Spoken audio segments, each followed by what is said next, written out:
Well, hello there, everyone. My name's Hollis. I'm a mediator, a divorce coach.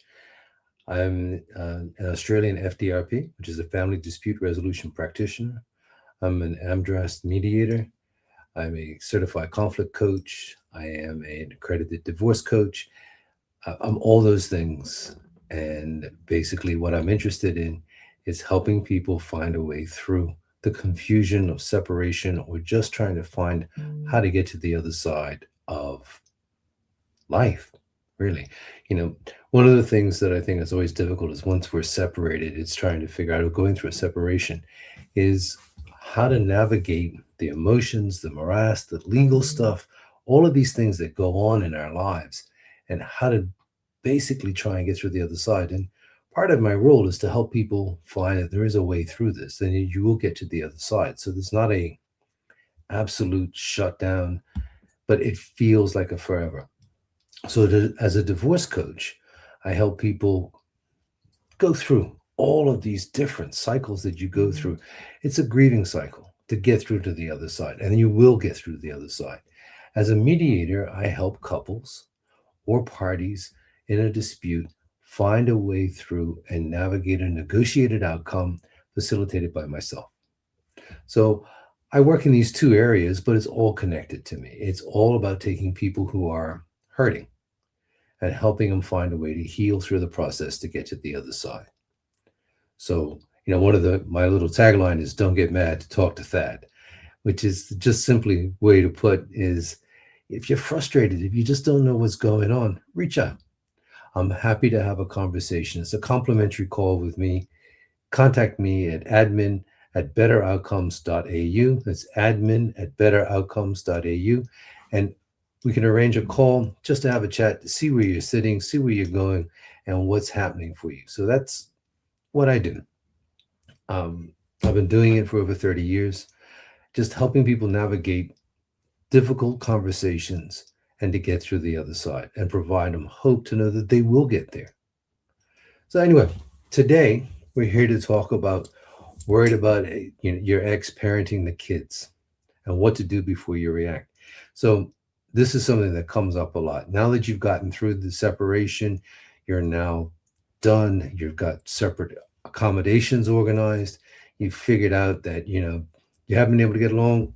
Things are now done. You got it. Maybe you have a parenting plan in place, and you're like, I'm generally concerned that the kids aren't safe or well, or is it that I don't like the way they parent?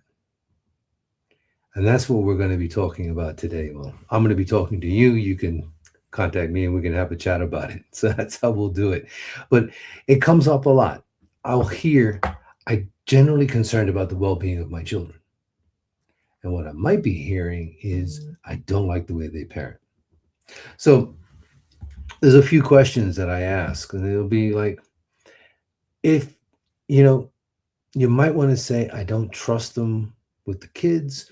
I don't feel comfortable when the kids are with them. And it's what's underlying that statement is, what am I exactly worried about?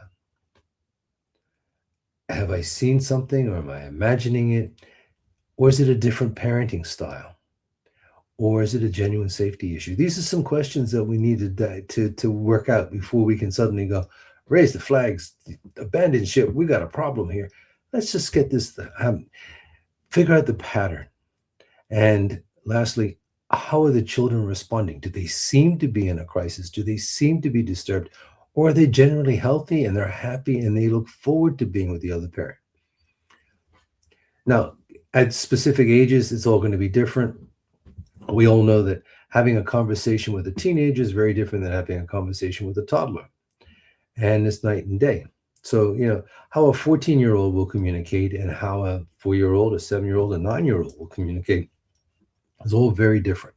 So keep that in mind when we're talking about how our exes are talking and dealing with our children, and also how the children are going to convey things. It's testing the waters here and asking ourselves some critical thinking questions. They're not criticisms of the other one, but just critical thinking that we want to examine our own thoughts around this. So, with those distinctions that we started with, I want to then go to what's really important. So the kids have gone off for a period of time. We'll just call it a long weekend. They've had 3 days with mom or dad, or mom and mom, or dad and dad, whatever your arrangements is, but they had the time with the other parent. And you don't want to sit there and go to the kids. So, what's it like? How did they react? What did you do? How do things go? This isn't an interrogation. These are children. They need to have time. They need to be able to figure out.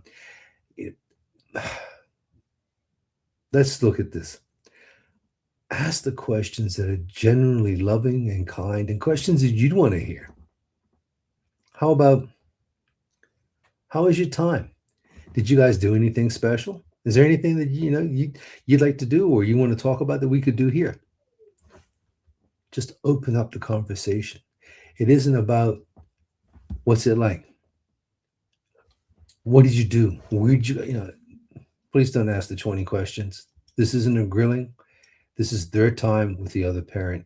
You had your time, and you get to have your time with them, and you wouldn't want the grilling to happen on the other end. So, rule of thumb, treat others as you would be treated yourself. So, keep in mind that as difficult as it's going to be, how much hurt you're carrying, don't let that prejudice your thoughts so that you're then harming the children in this process. Because this is all about the kids, folks. I say this every time we're on these sessions. It's always about the kids, never about what I'm hoping to get out of this or what I want. It's about what's in the best interest of the children and how do we get to doing that. So when you're asking them how they are, how is their time, just listen. Let them tell you. They may say, I was fine. Did you guys do anything interesting? Yeah. Okay. Leave it at that. Doesn't need to be any more questions. They'll tell you more. When you're sitting down to have dinner together, and remember, I'm a fan of having dinner together with the kids. It's really important. It's when you're breaking bread, it happens. I'll share this. I've been in mediation a long time, and I started off many, many years ago, over 30 years ago, working in industrial relations as a mediator. And one of the things I always found, those were in the days when we would start at like 8 in the morning. And we'd be going through for the whole day. And sometimes you'd even get into the late evening. And the employer would bring in some food. And everyone's sitting there going, oh, great, I'm hungry. Let's go. Let's see how we are to getting to an agreement before we break bread. It's amazing what happens when we can share a meal. We have the anticipation of doing that. How readily people are to share their thoughts, look at what's really important, and do that. Children are no different. When they're sitting down and they're eating, the bellies are getting filled, they're feeling content, they're feeling safe, and they'll start telling you things. And just let them meander. Let them tell you what's happening. There may be some stories they want to tell you. There may be something they want to share. That's a perfect time to do that. It doesn't have to be an everyday thing, depending on how your lifestyle is and what's going on, but it's important to do it regularly, because mealtime should be that half hour to 45 minutes and I'm saying that because kids can take time to eat a meal, but you want to be able to prepare a meal together, enjoy a meal together. I'm just a fan of that. I just think that the small things, I'm gonna just digress again, as I usually do. When my kids were small, I would have them sit on the kitchen bench and we'd make pancakes on the weekend morning. So we'd get together and make pancakes, and they'd get more flour on them and on the counter and on the floor. But we'd make pancakes. And then we'd clean up afterwards. So we'd clean up the floor and we'd clean up the counters and we'd clean up all the mess that we made. So things got cleaned, things got put away. So we learned to prep and clean. I'm going to tell you now, they're fully inflated adults. They're completely grounded. I'm in awe of who they are as human beings, and they're excellent cooks. They really are. I am in awe of how well they cook. But we started off small. They were small enough to sit on the counter and beat an egg and put some flour around it and add some milk to it and make a pancake. Food should not be just in, out, out. Give it time. Let it digest. Whatever you want to have, take the time. That's when kids share. When they feel safe, they feel warm, and they feel that they're being supported. Because you love your kids. And know that your ex does too. and honor that. So the next thing I would raise is when talking to the kids, look for patterns, not an individual incident. Like, think of, they spent Saturday night and they stayed up and they're young and they watched a movie until 10 o'clock at night. And their bedtime's 7:30 and they have to be in bed by 7:30. Otherwise, I won't be the next day. And it's okay. Their house, their rules. You're separated for a reason. Remember that. But you're also, what happens when the kids aren't in your care, the care of the other parent, as long as they're safe, they're being cared for, and their well-being is paramount, allow that to be. It's a one-off incident. That's all it has to be. It's one-off. The kids say, oh, we stayed up late. I know when my kids were small, my now ex-wife, she went away on a business trip, and I had the kids for a long weekend, and we had a rule: no R movies. So I let them watch an R movie one night. It was an Arnold Schwarzenegger and Jamie Lee Curtis, that movie in which she's the wife, and it's got a little violence in it, but the kids were small. So the minute mom came home, and we weren't divorced at that time, we were still married, my daughter goes, Mom, guess what? We watched an R movie. I get, you did? And I get the look. And I said, yeah, it was this movie. And she went, oh, why is that an R? I mean, it's some discernment. It's, the information that was provided was, we watched an R movie, so Daddy did something wrong, and it was naughty, and it was fun. Just the questions will come out. What did you watch? What was it about? Did you enjoy it? Was it funny? Oh, good. Would I enjoy it? That's how you find out what's going on without interrogating. I will do a word of caution here because this does come up between couples that are estranged, that don't co-parent well. And that does happen with too much frequency because we have hurt feelings. The kids do not weaponize your children, but it can happen. But repeated neglect, lack of supervision, serious conflict that goes on, if there's fighting in the house, if there's substance abuse or misuse of drugs or alcohol, if there's violence or behavior that is clearly alarming or making the children feel unsafe, and there's a pattern of that needs to be addressed, and you can contact the authorities and do that. But if it's a one-off incident, ask the kids, was it from a TV show they were watching that shouldn't have been on, but they were watching it anyway because it just happened to be there? Was it that they moved the remote and they were watching a free channel and they moved up and something came on and they went, oh, we're watching this, and the other parent wasn't there and missed it and then came back and said, oh, guys, you shouldn't be watching that. But the kids were really, we were watching this. So asking questions and getting clarity to establish, is this a one-off or is this a consistent pattern? Because if it's a consistent pattern, then we need to be concerned. But if it's a one-off incident, relax. Kids are mighty resilient. As parents, we don't need to panic so much about what our exes are doing, but more about how are we doing as co-parents. The other thing I want to talk about is stability. Now, what happens in your ex's house or apartment or wherever they're living is their rules. You may not agree, and this happens a lot when I'm coaching people. This happens a lot when we have the conversation. They get to eat junk food. They're allergic to these things, and they eat it, and they did this, or they have too much sugar. They get to stay up late. They get to be Disneyland parent. Okay. Yeah. That's because they're getting them for the 3 days of a holiday, or they're getting them on a long weekend, or they're just getting them from a Friday to a Monday. So the rules are a little different, but you may want to have that now.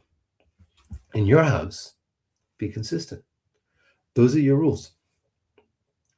I'll share this with you. Kids love consistency. Kids do not like haphazard. In the years I've been doing coaching, and in the years I've been mediating around family, I've discovered something. The kids like a routine. They may say, I don't want to go to bed. I don't want to have a bath. I don't like that food. but they love routine. They really do. Because if bedtime's 7:30 in your house, make sure they're going to say, well, when we stay with the other parent, we don't go to bed till 9 o'clock. Well, that's their rules, and that's fine. That's what you can do in their house. But when we're in our house, this is the time we go to bed. So maintain your consistency and don't compare. Don't compete. This isn't a race with the other partner. This isn't a race with your ex to try and figure out how to get things done. This is getting your children to understand that this is your house, your rules, your way to do things. And most importantly, help them understand that they're not making sides or making decisions about do they love mom or they love dad or they love the other parent more, whatever they're going on. It's okay, I understand. What happens over there happens there. What happens over here happens here. Okay. And you can still do the curiosity, tell me about what happens and the games that you play, and that's what the kids will tell you that without you asking the interrogation. But understand your rules, your house, their rules. And if you can keep that in mind, it reduces your stress. And if your stress is reduced, the children will feel less stress. They feel less stress, they'll sleep better, they'll be used to it, they'll go along with the compliance of your rules without doing anything. Right? I said it just now, this isn't a competition. This isn't about who's the best parent. You're both good. And you're both flawed.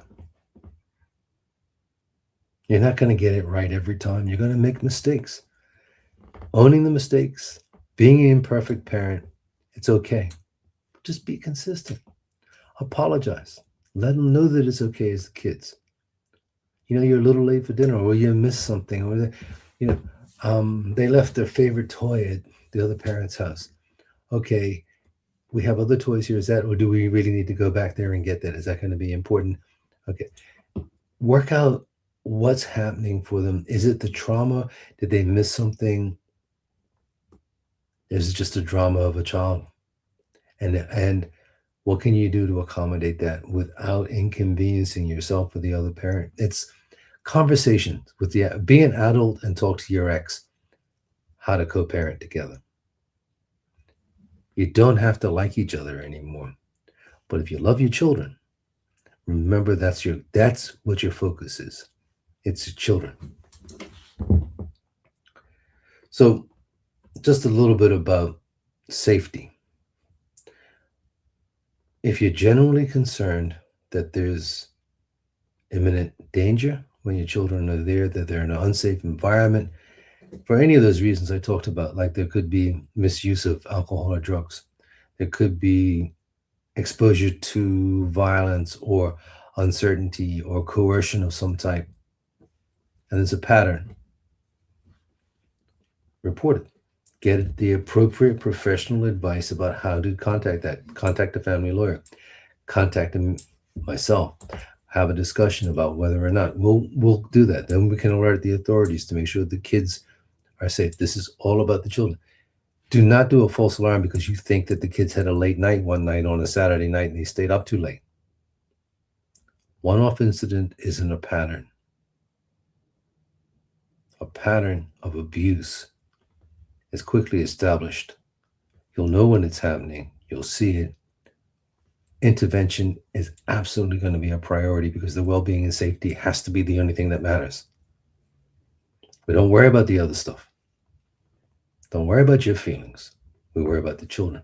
The children are content and they're happy and they feel safe and they look forward to going. Don't prevent that. This is their childhood.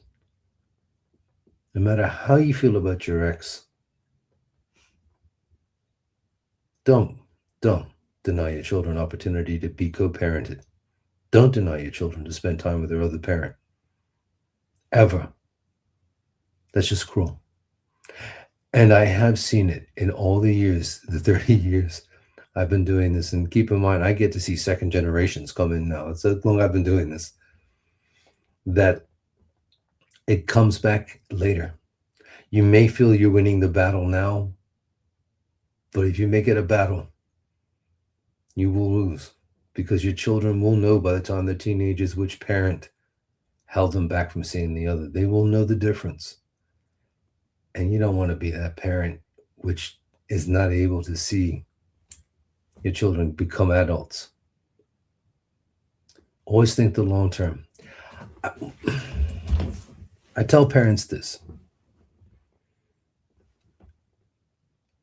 You're hurt, you're angry, you're disappointed. It doesn't matter who instigated the separation. You both have feelings and you may be angry. But if that's what is giving you the disposition to take this prejudiced or biased position, let it go. Because the children are important. Because you need to co-parent together, because what's going to happen down the road? If they're 4 and 7 now, they're going to be 14, they're going to be 17, they're going to be 19, they're going to be in their 20s, they're going to become parents. Are you going to be able to go to attend the wedding? Are you going to be able to attend ceremonies with the children, the grandchildren? What happens at high school graduation? What happens at grandchildren's high school graduation? I had a conversation recently once that grandparents weren't able to civilly attend their grandchild's wedding because they're still fighting. Come on. Put it aside at least long enough so that you can do this. So if you're concerned how your ex is parenting the kids, ask yourself the questions. Is it because I'm hurt? Is it because I'm angry? Am I disappointed? Do I feel I've been rejected? What's going on for me? And is this really about the children and their safety and well-being? Because it's about the children's safety and well-being. That's the conversation that we need to have. But if it's about, I just don't want them to have any joy in their life, well, that's just you being selfish. So let it go. This may sound harsh, this may sound cruel, but it's meant to be, because your feelings cannot come before the children. All they are is feelings. Here's a rub, folks. Feelings don't kill you. Feelings are just these things that we have that tell us, oh, I'm not feeling right about. But if you weren't hurt, you weren't feeling angry, what would you be doing? You'd be co-parenting. You'd be making sure that your kids are safe, they're warm, they're healthy, their well-being is paramount. So if you have the opportunity to do that with your ex, then do that. Remember, their rules, their house, your rules. Pretty simple, but it also feels an emotional mountain to climb because of all the feelings that you carry. But you can put it to one side and allow yourself to be the best parent that you can be. Understand you're going to mess up, because we all do. So